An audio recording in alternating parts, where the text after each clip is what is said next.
Are you a Wes fan? I'm a Westside Gun fan. No, Yo, what a collab. Westside Anderson. Westside Anderson. Yo. And you kind of have to really, I think, like movies to enjoy his movies, which sounds pretentious. No, that's what I was to, picking up on. Once I saw Asteroid City, I was excited, and then I tried to watch it, and I'm like, I'm out. I also don't like a lot of those actors. I really don't like Tom Hanks. Yeah, that's like when people say like, yeah, you haven't watched Interstellar till you have kids. You haven't heard that? I've never heard that. I watched Asteroid City. Asteroid City. Wes Anderson movie. Oh, you know what's funny is I love Wes Anderson, but I don't know. These last two movies have not hit the mark for me. But I didn't see them. I haven't seen them yet. I just like, they didn't interest me in the way. I'm always like, a new Wes Anderson movie. Are you a Wes fan? I'm a Westside Gun fan. No. Yo, what a collab, bro. Westside Anderson. Westside Anderson. Yo. They need to. You need to get him to make the most. What's the proper framing? Like where everything's symmetrical. It would be the most symmetrical Westside video of all time. Yeah. Super colorful. Honestly, you could just do like clips from his movies to a Westside Gun song. That's so funny. You actually could. I know all the classics. So I'm like right now in my mind piecing together the most fire music video. Very symmetrical. Very symmetrical. Very symmetrical. Whoa, this is a very whimsical for a West Side. So Asteroid City. Yeah.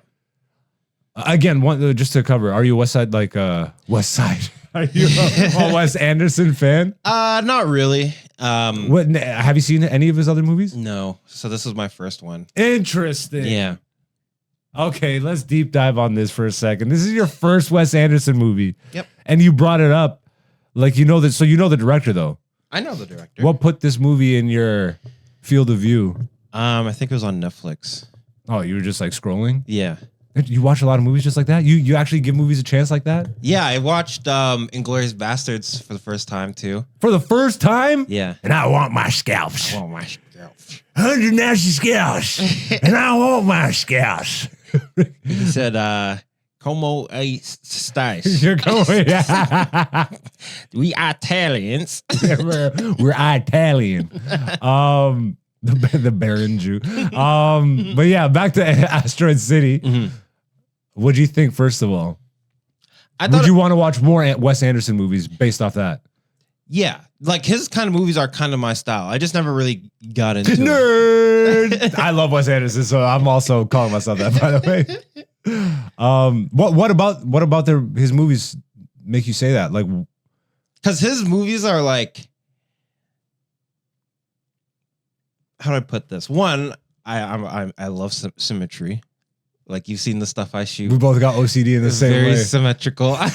But yeah. Two, they're unique films, right? Well, I'm saying films, but like the one that I've seen is like a unique thing. They're all unique. Yeah. They're like every single one of them unique. Are quirky and friggin' colorful or yeah. And it's like one thing that I realized and I enjoyed about it is like movies back in the day, even though this is not an old movie, it's like going back to that back in the day feel of like everything is so over the top because it's a movie.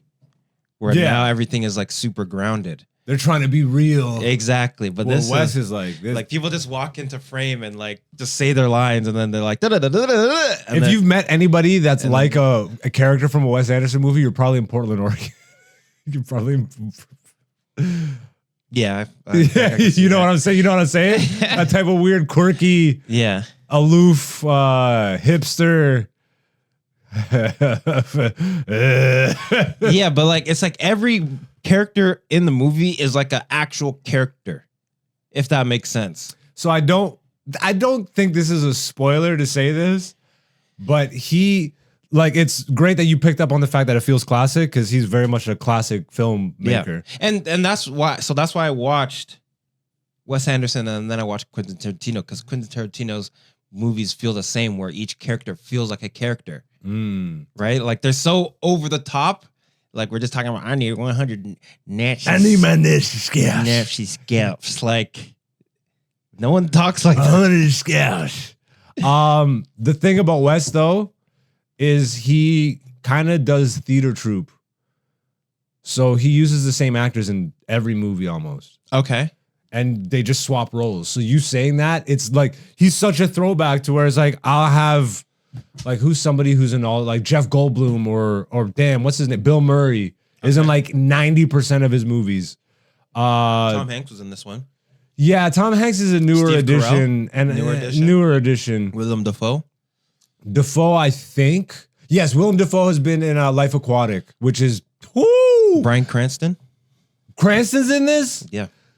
So Asteroid City is the one where like it's posted like it's like the end of the world is coming type deal, motel or something out in the friggin' Nevada desert, something like this. Yeah. So this was actually his biggest ensemble cast, from what I remember. Scarlett Johansson. It's Scarlett Johansson. Yeah, like everything. I think the majority of the budget was in the actors, but Wes is one of those guys that people will work with on a smaller budget because they want to work with Wes. Yeah. I don't know. It kind of fell off for me. Where's the French newspaper movie that I watched? That's the last one I saw in theaters. It was like during the pandemic. Anyways, it was the least memorable. That's when it started going downhill for me. I'm like, maybe it's just too much of the trope. But essentially, like every movie he does is like a stage play. Yeah. They break down the characters and all, like exactly what you're describing is so interesting that you haven't seen any of his other movies. Yeah, I know.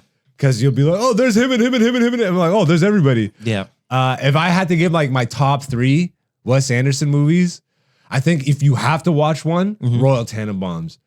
And that's just like, what's it called? Royal Tenenbaums. That's his second movie. The first one was Rushmore. Okay. And it's like super, you could tell it's his first movie. He was like in college or something when he made it. Yeah.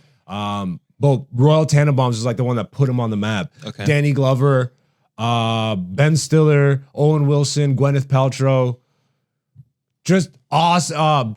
Meryl Streep, I think. But his stories are the best. What I love about his movies, and you kind of have to really, I think, like movies to enjoy his movies, which sounds pretentious. No, that's what I was picking up on. I'm like, this is like a movies movie. Yeah, you have to enjoy like escapism. Yeah.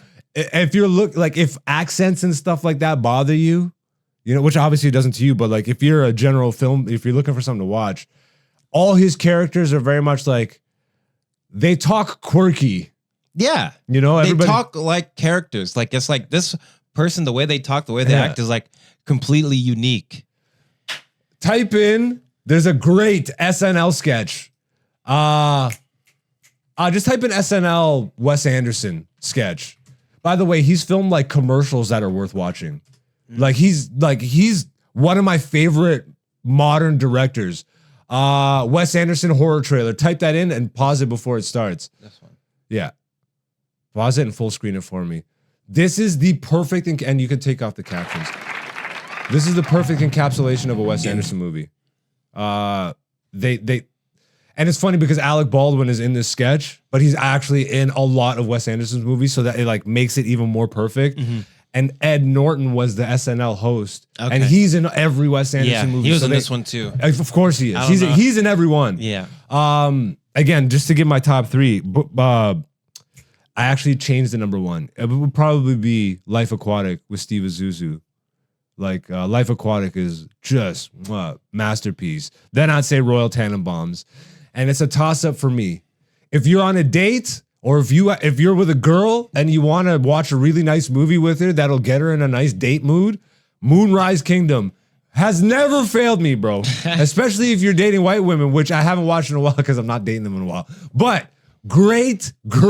And it works with everybody. I watched it with black girls too. Moonrise Kingdom, perfect date movie. And just like a really good, feel-good, like classic, like teen romance style, you know what I mean? Just like it just feel good movie. Toss up between that and maybe, oh damn, bro, Darjeeling is just 3 brothers on a train. That's probably his most stripped down, going through a train ride in India. I think that one was, I always forget this guy's name. He was the bad guy in Scott Pilgrim. Which bad guy? Oh yeah, that's right. There was like 8. Damn. There's 6 bad guys, 1 bad girl. So, whatever. And the other one would Gideon, be like the 7th Evil X, like the main. He's a short. I think he's the main guy. Short white dude. It's not that important. It's a great. Chris Evans. He's the second. It's not Evil Chris X. Evans. No. It's not Chris Evans. The last one I would say is what's the hotel one? Grand Budapest Hotel. Okay, so that's the one right before Asteroid City. Yes. Yeah. No. There was one before that? The French newspaper movie that I was talking about earlier, yeah. which I can't remember the friggin' name of. It's a good enough movie, but that's where I was like, okay, maybe I'm kind of falling off the bandwagon. Once I saw Asteroid City, I was excited, and then I tried to watch it, and I'm like, I'm out. I also don't like a lot of those actors. I really don't like Tom Hanks. Okay.